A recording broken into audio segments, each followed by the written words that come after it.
ina gidar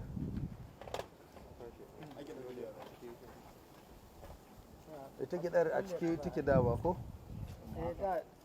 wani biyu nan cikin zake sa a cikin magazin ne cikin magazin ne to ki fa mana akan mashin din mu gani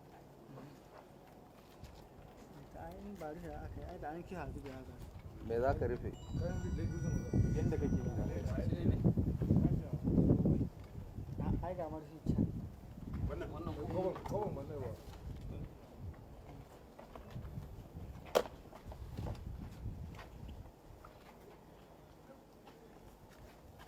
manta da rigar ko ta cire ba wani abu yau da ya ka kifa mu gani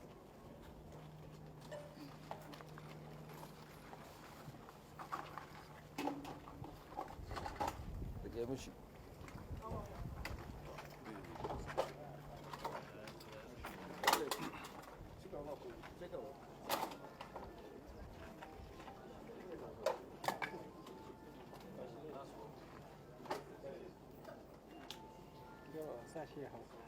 mai da waɗannan magani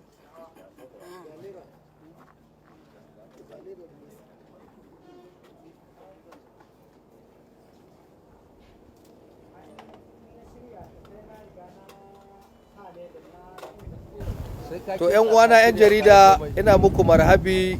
da zuwa headquarter 'yan sanda ta jihar Katsina inda za mu gabatar muku da wata gagarumar nasara da rundunar 'yan sanda ta yi a ƙarƙashin kwamishinan 'yan sanda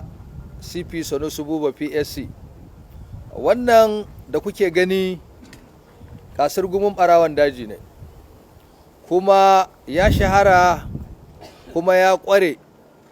wurin sai da makamai ga ɓarayin daji. Dubinsa ta cika lokacin da ya yi artabu da jami'an 'yan sandanmu dpo na kurfi da shi da jami'ansa suka samu labari na sirri cewa wannan da kuke gani wannan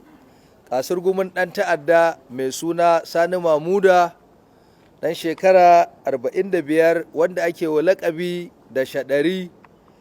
yana zaune a ƙauyen Shama na ƙaramar hukumar birnin Magaji da ke jihar Zamfara.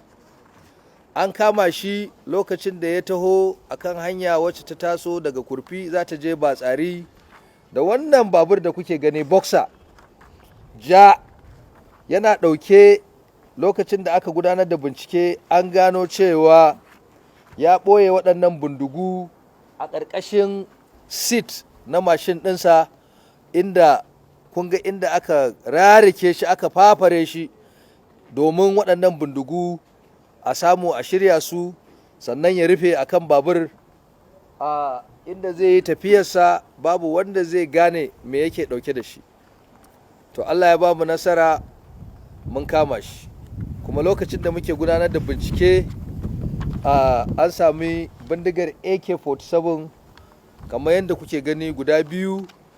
da maɗaukan harshashi wanda ake cewa magazin da turanci ɗauke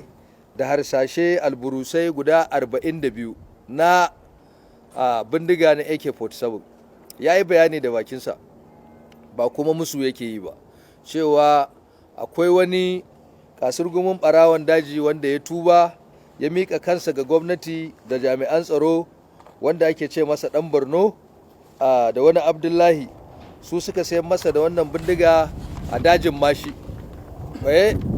inda ya siyi waɗannan bindigu guda biyu akan kuɗi naira miliyan 2 kuma lokacin da muke gudanar da bincike mun same shi da kuɗin jamhuriyar Nijar naira abin nan sefa 12,000. An same shi da kuɗin Najeriya naira 45,500 sannan da wayar hannu ƙirar Tekno sannan da layukan Airtel guda biyu.